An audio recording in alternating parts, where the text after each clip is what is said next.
नमस्कार, आपण पाहत आहात मानदेश माझा न्यूज। राजू मुळीक यांना Maharashtra great social icon award प्रदान। आपल्या मानखटावमध्ये अनेक अमूल्य रत्नांची खाण असल्याचं आपल्याला पाहायला मिळतं।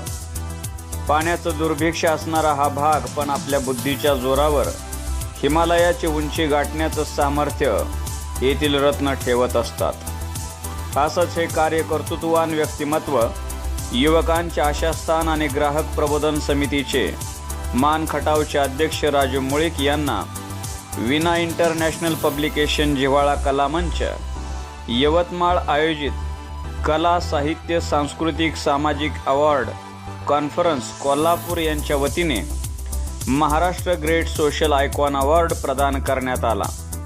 आपल्या सामाजिक कार्याची सुरुवात ग्राहक प्रबोधन समितीच्या माध्यमातून करणारे राजू मुळीक आज युवा आशास्थान बनले आहेत। अनेक प्रकारचे शिबिरे असतील, कोरोना काळात केलेली उल्लेखनीय कामगिरी असेल, युवकांचे वेगवेगळे प्रश्न असतील, ते प्रामुख्याने सोडवण्यासाठी यशस्वी प्रयत्न करणारे राजू मुळीक यांना सुप्रसिद्ध अभिनेत्री माननीय डॉक्टर समीरा गुजर मॅडम यांच्या हस्ते व अनेक दिग्गज मंडळींच्या हस्ते हा पुरस्कार प्रदान सोहळा कोल्हापुरातील शाहू स्मारक भवनात पार पडला। त्यांचं या मिळालेल्या पुरस्काराबद्दल सर्व क्षेत्रातून अभिनंदन होत आहे। त्यांच्यावर शुभेच्छांचा वर्षाव होतोय। त्यांना पुढील कार्यास आणि भव्य दिव्य वाटचालीस हार्दिक शुभेच्छा। मानदेश माझासाठी न्यूज निवेदक अजित खंडागळेसह प्रतिनिधी एकनाथ वाघमोडे।